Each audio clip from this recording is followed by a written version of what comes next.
This is the second go-through of this script. The first time came out sounding like this. He is 3 seconds away from taking his own life. So if this one sounds bad, then just know that the alternative was this. Will this have ads? I don't remember.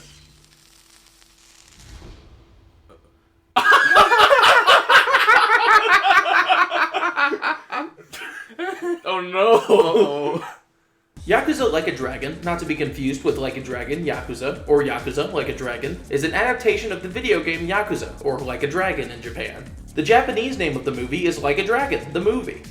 Ryuga Gotoku Studios, which translates to Like a Dragon, should burn in hell for the mental torment that the name of this series alone has inflicted upon anyone who dares have a passing interest in it. This is a real humdinger of a movie. It defies basically everything: logic, understanding, narrative structure. Certainly a clean 3-act review. Thank God I don't do those. As usual, I'm going at this analysis with the pretense that you've seen the movie before, so spoilers abound. But I admit that in this case, the film is a bit more obscure than what I've talked about so far. I don't imagine it's on many, if any, streaming services. If you can find a totally legal version to watch, then definitely watch it, but make sure your subtitles are up to par. This is not the kind of movie where you can get by guessing at what's going on, even if you know the story. Because you don't actually know the story. It's very funny that you think you do.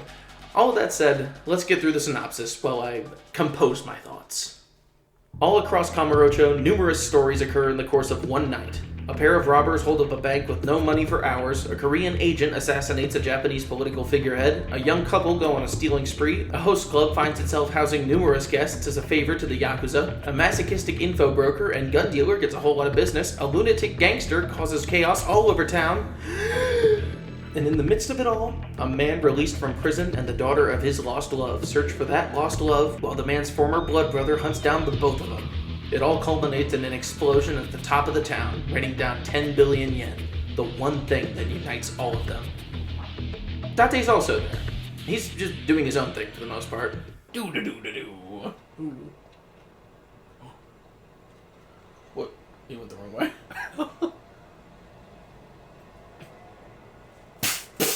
What the? You can see the first major problem with the film right there. In my listing of each of those plot lines, could you identify which one is the main one? The film treats each of these stories with essentially equal importance. While that does mean that the less significant stories get a lot more care and attention than they otherwise would, it also means that care and attention gets taken away from the main plot, which very much does exist despite what you may think from that summary. This is not an anthology. If you dare pick up this film with no pre-existing knowledge of the series, you're going to end up with a massive headache. Even if you do know stuff about the series, though, I don't think you'll be doing much better. One of the most confounding parts of this film is what it chooses to adapt from the first game. Emphasis on chooses. See, I can already tell what you're thinking. Back to when I talked about Josho, the prologue film. Oh, obviously, that one gave the backstory for this movie so that this one could focus on the story of 2005 Yakuza, post-time skip. No. Pretty much nothing from the prologue comes back, including the actors, and that is a real loss. While the new Kiryu is good in his own unique way, Nishiki and Yumi are barely on screen for long enough to even register their presence. All of them are not as good as they were in the prologue. Though also, Date and Kazuma are also played by different people. Not that they were much in the prologue in the first place. Kazuma was, and he was great there. He's just kind of nothing here. Yuko never comes up. Reina's never seen once. One extra cool moment for her in the prologue, just to be culled from this movie's entire plot. Average Reina moment. What the movie does choose to adapt is nearly as bizarre as what it omits. Not just because of the choices themselves, but in how it does it. There's a couple key scenes that basically get squished together. The post-shootout in Bacchus and the encounter in Ares kind of happen at the same time, but this scene also takes place in Serena for some reason. The fight in Yokohama gets mashed with the Majima encounter in Shangri-La, and Kiryu's initial meetup with Date happens while he and Haruka are dealing with the dog in Children's Park for some reason. One especially odd execution is in Stardust. The club and its connection to Kazuma are present, as well as Kazuki and Yuya, but I think the casting department got confused because they have each other's hairstyle. I'm pretty sure they do, at least. They refuse to say each other's name for pretty much most of the movie. The only reason I can even make a safe guess that this guy is Kazuki is because the one I think is Yuya stopped showing up at some point. That's another major problem this movie has. Coming to it after playing Yakuza 1, you'd think it would be more obvious which characters are supposed to represent their in-game analogs. The wardrobes are mostly good on the central cast, but things get really muddied the moment you skirt off the main path. There's a Division 1 cop monitoring the bank robbers that Date speaks to for one scene, so you'd think that's Pseudo, right? Nope, entirely new character. There's this random guy in Stardust. Could he be Shiraki from The White Edge? Nope, just a random guy dressed like this for some reason. Pharmacist man who helps cure you later on. That's Takimoto, right? As far as I'm aware, no. I kept waiting for Shinji, of all people, to show up for the entire film. It got to the point that anytime someone who wasn't named came on screen, I was preemptively guessing he would finally make an appearance. But every time, disappointment. All according to plan. Shinji. Thank you. Me. You're welcome. There's two phones. I thought he was talking. Yeah, that's reveals that he's Shinji. Even the setting of the film isn't handled very well. Not the location, I mean, it's in Kabukicho, but the time. Yakuza 1 takes place around Christmas. Snow falls at a couple key points in the story, and there's Christmas decorations up in several places around the city. Not only are said decorations not present in this film, but a part of the plot is that it is an absurdly hot winter. This does get brought up enough to feel like a purposeful decision, but I'm not sure it was one made with any alternate options to choose from, thanks to one simple miscalculation in set dressing. Uh-oh, summer sale. Summer sale. Summer sale. Steep summer sale. Couldn't take that off. Couldn't put like a sticky note on it saying winter. I didn't even think about that shit. All of these flaws come to a head in the film's worst subplot, nay, its worst element. That being the young couple. Firstly, who the hell are these people? They say each other's names maybe 5 times in the whole movie, but the guy's name is Satoru and her name is Yui. Wholly original characters, sort of following the Takashi subplot from the first game, but also definitely not doing that. The film does a terrible job at making any of this clear. Secondly, their story literally means nothing in the grand scheme of things, like more so than the other subplots. Even the bank robbers are only in their plight directly because of the stolen 10 billion yen. With these two, the closest they get to relevant is when Kiryu sees them for all of 10 seconds during an inconsequential fight with the Nishiki family in a not Don Quixote. Thirdly, Yui is absolutely insufferable. I'm sorry, her voice alone is a constant cheese grater on the ears, but more than that, she's just a complete asshole. She does nothing but drag Satoru around with her on the stealing spree, never comes clean to him about what she actually wants the money for until she's literally dying in his arms, constantly puts him in danger from one source or another, and even beyond that, she's just rude to literally everyone they come across. Her acting out like this is not fun to watch. Daisy's This Is Not. Fourthly, they force in this totally unearned, faux emotional, heartbreaking moment into their subplot in the 11th hour. She's not fun to watch when she's causing trouble. You think we'll care about her when the time comes for her to die? Not only that, it happens so suddenly and with such extreme melodrama that even if you could find it in you to look past the fact that she absolutely had it coming, you still wouldn't care about her because her entire backstory gets dropped in 30 seconds after she's got a bullet in her gut. And all of these things wouldn't even be so bad if not for, fifthly, the fact that this side plot takes up so much of the movie. If a scene actually has something interesting or dramatic, engaging going on, you can bet your ass it'll be interrupted by these two idiots at least once. Yui and Satoru get nearly as much screen time as Majima, if not more, and that is embarrassing. That is an insult.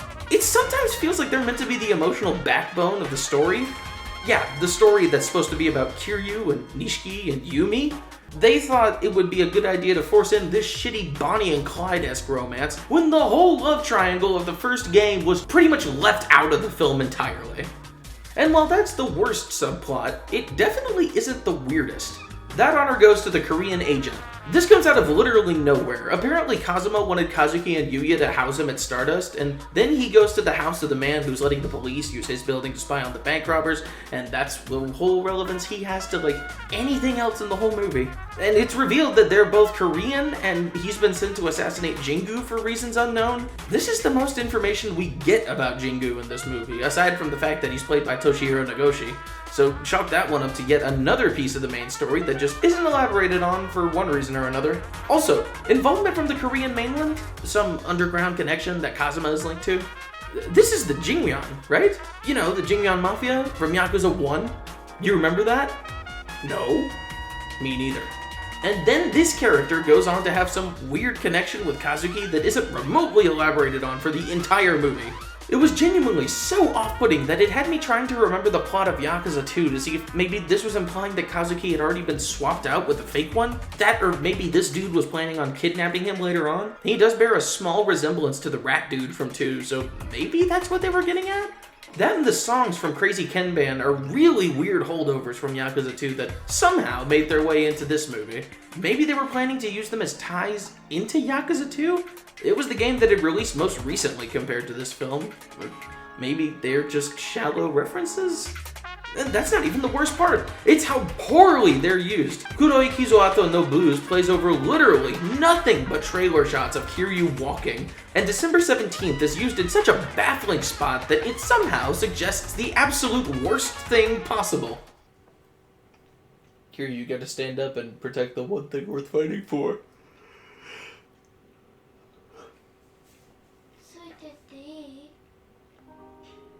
What? Ew. This song. Why is this playing? Well. Because you know when this plays in 2. Yeah. It's with Kaoru at the end.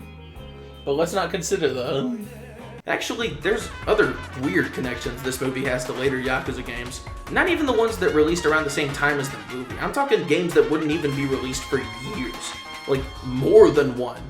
This sort of thing doesn't accidentally happen this many times, but if these aren't purposeful callbacks, then I guess they must be accidental. That or they're all cliches of some variety or another, and the series is even less original than I thought.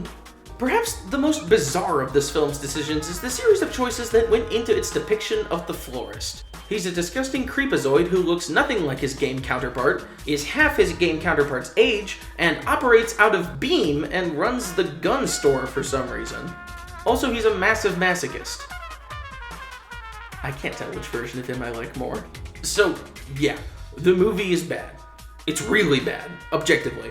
Just about nothing makes any sense, even with the knowledge of how Yakuza 1 plays out. And when it's trying to do anything that it decides is its own thing, it's prone to fucking up in such an extreme way that I can hardly believe any of these ideas managed to be put to film in the first place. Keep all of that in mind when I tell you that I love this movie. For several reasons. Most of them good reasons. One of the film's strongest elements is in how well it fleshes out every single character. I mentioned before that every story gets an equal amount of care and attention, and that results in some of the most well-constructed side characters in the entire series. Doubly impressive for a less than 2-hour runtime.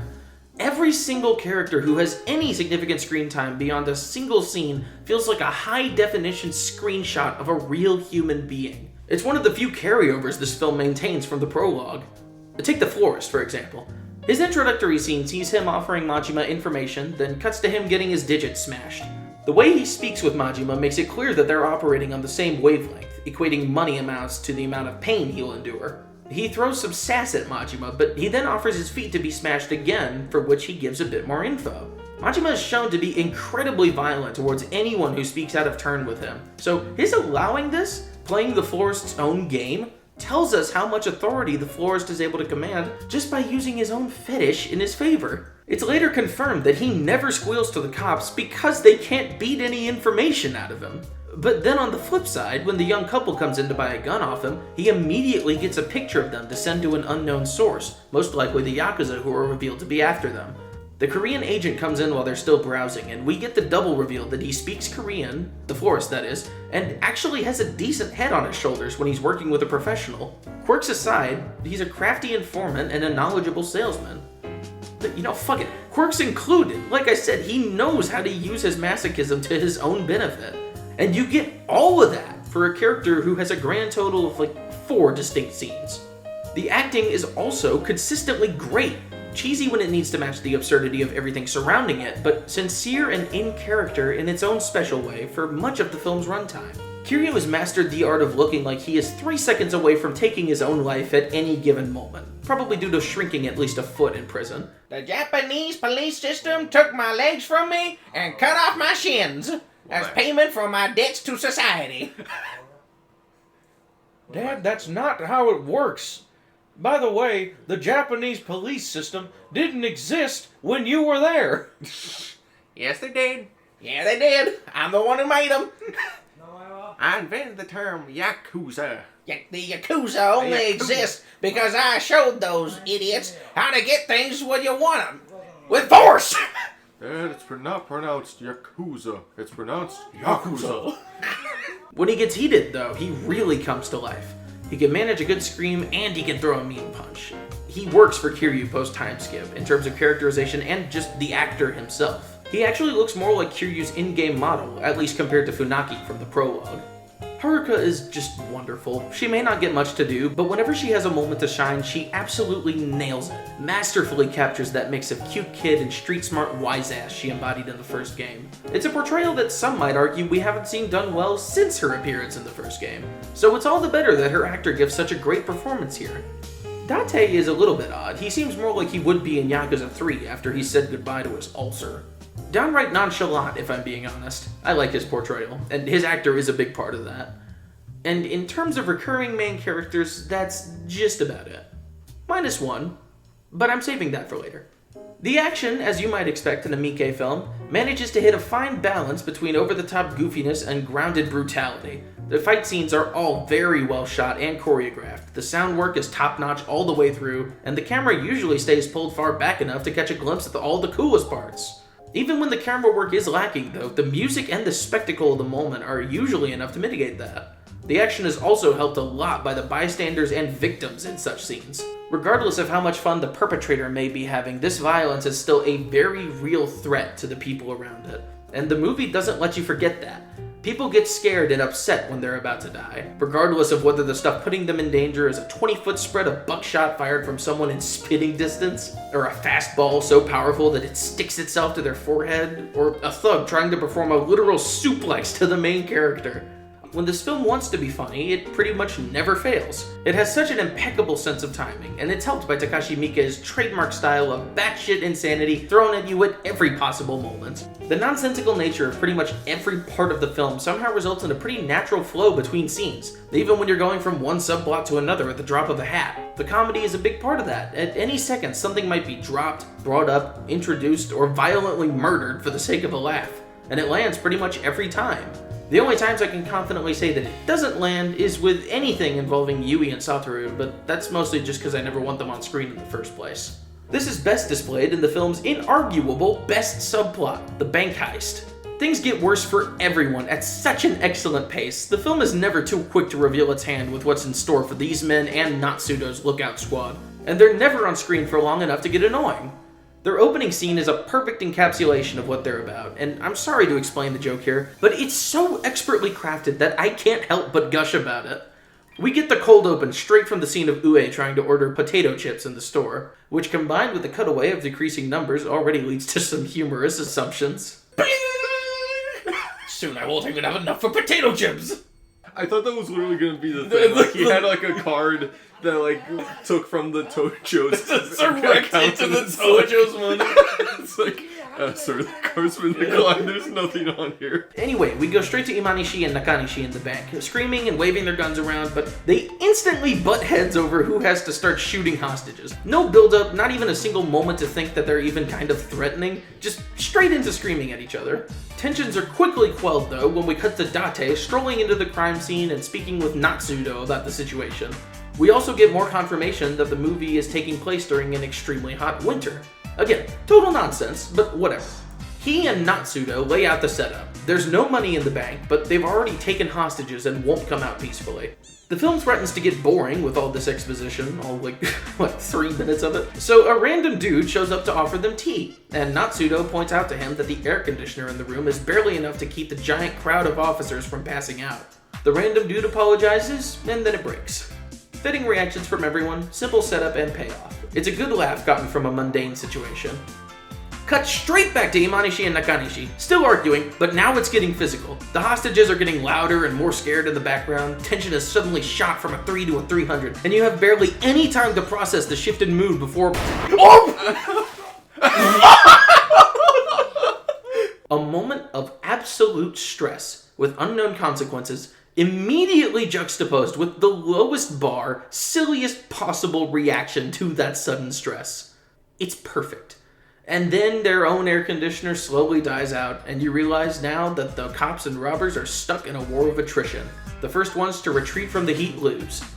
And then Date just fucks off because he can. The bank heist subplot maintains this high standard for entertainment and hilarity all throughout the movie. The robbers have such an incredible flow to their ranting and raving. It's like watching Manzai with two funny men and the only straight man trapped in a room a mile away watching them constantly fuck up. In fact, I'm convinced that this is a reference to some kind of Japanese comedy act. It's far too perfectly paced out and acted to be a stroke of genius from this movie of all things. A later line from Majima also makes me think that this was a direct call-out. Speaking of that straight man, he's played by Sho Aikawa, who you may recognize as Takasugi from 5. He gives a fantastic performance here, on par with Imanishi and Nakanishi, and his writing is just as constantly hilarious as theirs. Then, at the end of it all, we finally get the big reveal that Imanishi is played by Kenichi Endo, who you may recognize as Sugiyuchi. It's such an off-putting casting choice given who he'd go on to play. It perfectly caps off this comedy of errors. But while this may be the best subplot in the film, it isn't the best part of the film. The thing that taps into every single one of the film's strengths while still being completely accurate to the first game and without feeling derivative in any way. Goro fucking Majima. It's only natural, honestly. This is where Takashi Miike really shines. An ultra-violent madman who drags the movie wherever his whims decide is pretty much the perfect starting point for an entertaining Miike film, as I understand it. And while Majima may not be the main character, let's not kid ourselves. He downright steals the show whenever he gets to be on screen. His acting is fantastic, his writing is superb, his action scenes are bombastic and engaging, his comedic scenes land every joke every time, but that's not even the best part. I'll tell you one thing that this guy...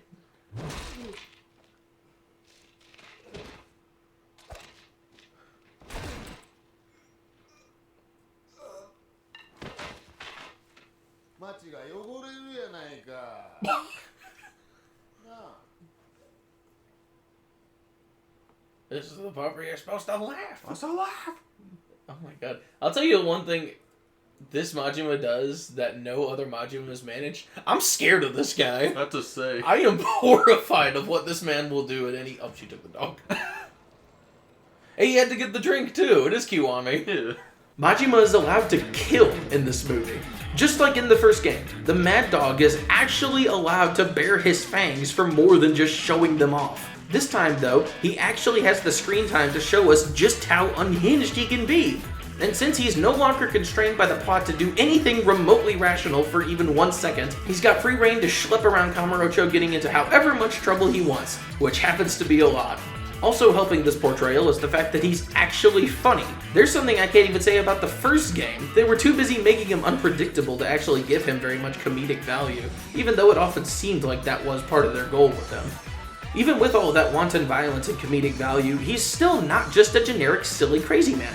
He retains that complexity from the first game's Shangri-La scene, except here it actually matters to the plot that he can sometimes be reasoned with, or if not that he's willing to play by an actual set of rules sometimes, instead of just making up his own all willy-nilly. I can believe this Majima would peek around a corner with the eye he doesn't even have, then go right into an overkill beatdown on someone who's apparently his rival for life, then put a knife to that someone's throat with the goal of actually killing him for real. I can see this absurd character, and I can still take him seriously, because in this world, and in his own special way, he makes sense. And that right there gets at the central reason for why I love this film as much as I do, despite all of its flaws. That balance of crazy and grounded, silly and serious, it rides that line, just like the games used to be able to do. It captures that part of Yakuza's tone, but more than that, it captures something else that few video game adaptations have managed, even today. So tell me if you figured out what these other things are yet.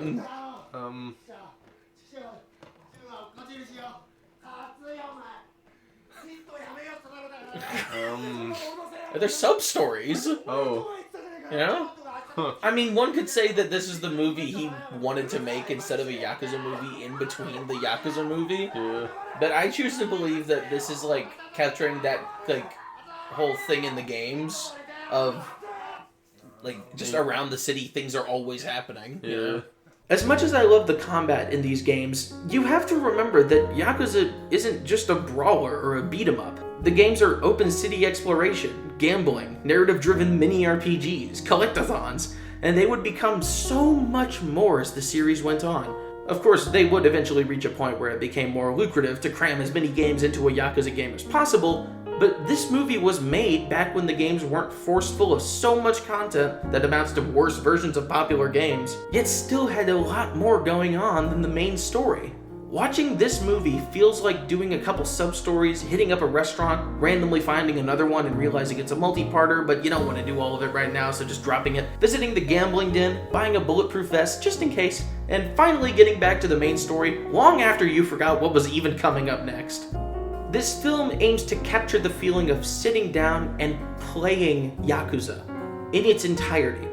And while that may not result in a cohesive experience necessarily, it is absolutely a fun one. Even if it weren't, it's commendable that any video game adaptation would go to such great lengths to attempt embodying every part of a game as expansive as Yakuza. There are games 50,000 times more linear than Yakuza with film adaptations that can't even manage to do that right. I would take this film any day over some trite, boring retelling of the main story with a bunch of lame fan service thrown in to appease the masses. And I'm not talking about the TV show, I'm talking about Uwe fucking Boll, that wealth of horrible video game movies that didn't even bother trying to adapt anything besides the narrative. God, the 2000s were a thing, man.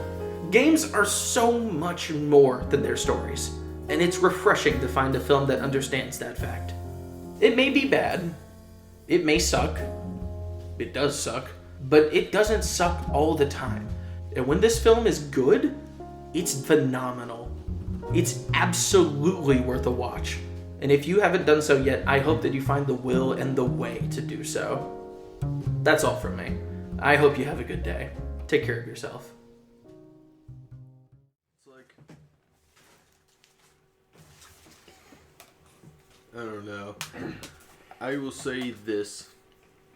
I will say this to you. This Christmas Eve is next week. Yeah. This is Sparta. at least funnier than the show, both intentionally and unintentionally. Yes. Like, But was the show unabashedly- trying to be funny sometimes? I don't know. Well, at least I am a lot more entertained and feel something. This is far more entertaining than the show is. Say, while the show's choices make you go like, what the fuck are they doing? What was that for? This I can laugh while watching it. Yeah. It makes me funny.